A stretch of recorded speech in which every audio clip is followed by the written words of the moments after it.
Last time we did some preparation. This time, turbo.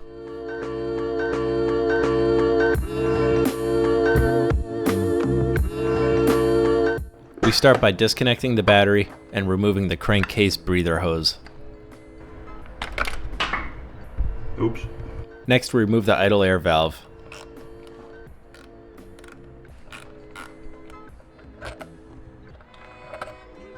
Then we open the relay box and pull the relay for the fuel injectors. This time we're going to be organized. We can remove the stock intake just by loosening some of the clamps and then pulling it out. There. Now we remove the stock exhaust by removing all 9 of the nuts. Alright, go to my car. For this build, we're running a tubular exhaust manifold made by TDO Performance. We did a quick test fit and pretty quickly saw that the power steering pump was interfering, so we had to make a decision. I'd say we have one goal today. Let's get it. Running on turbo, and I'm okay with sacrificing my power steering at the time. Alright. With that said, we remove the power steering pump by removing the adjusting bolt and the 2 bolts holding the pump. This should provide enough room for the turbocharger. The stock injector size for the 1.6 liter is 205 cc. With the additional air added by the turbo, we're going to need some additional fuel, so we're upgrading to 640 cc injectors. We got to put the seals on the injectors, lubricate them, and then clean the fuel rail.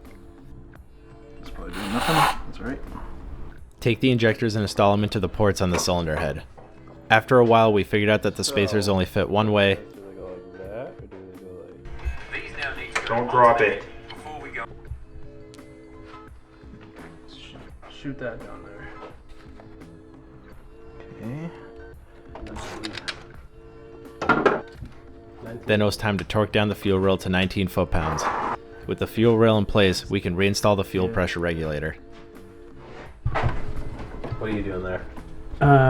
Deleting power steering. So it's gone.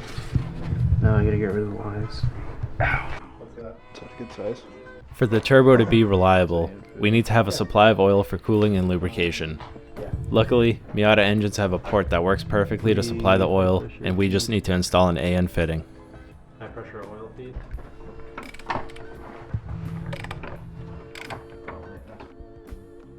Where's your return going?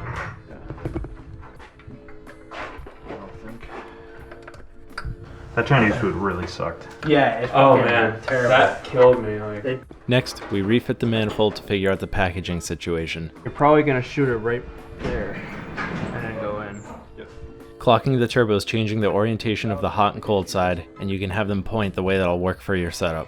We need to figure out where we want to route the cold side, along with the oil and coolant lines. If it could be...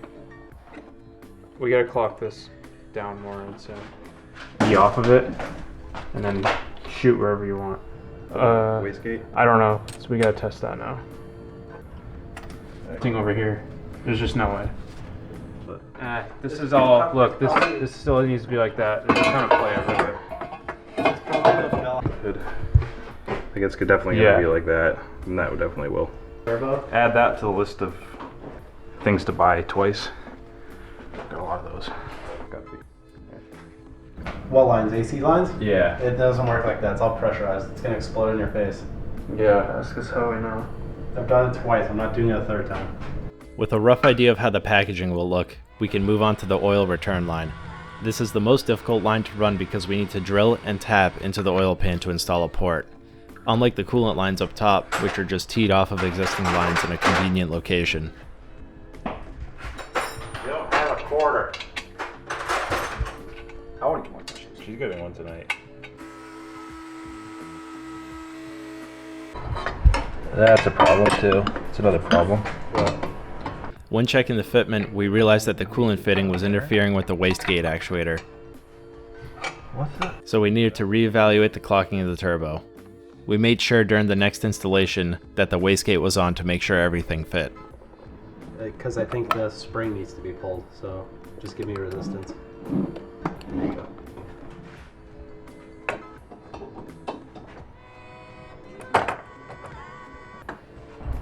It's pretty close. It's this nut. Water lines over.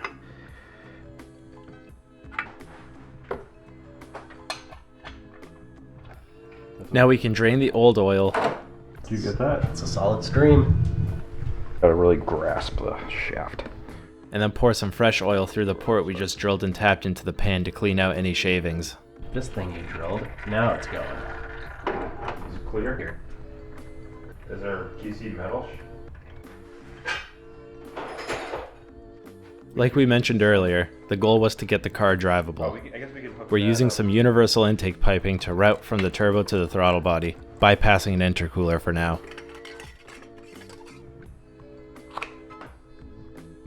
Can you work that up there, Daddy?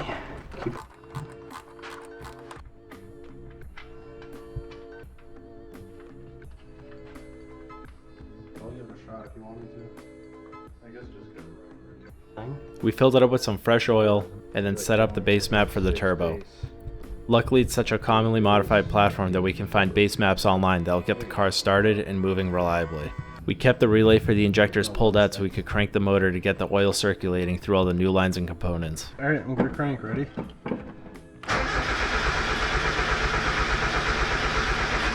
We got the okay from Can Do Kevin. You mean retard the timing on the whole map? And we can finally fire it up. Okay. I don't know. Try again? Yeah.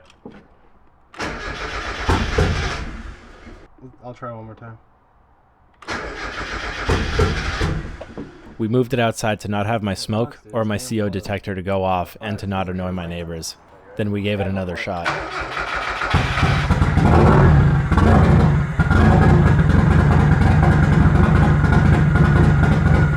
Sounds like it's misfiring on one cylinder. Was it not? After checking, we tried to start it up again, but the battery was dying. I brought my truck over to jump it, and when we started the Miata, the electrical load caused the belt on my truck to squeak, so I ended up pissing off my neighbors anyway.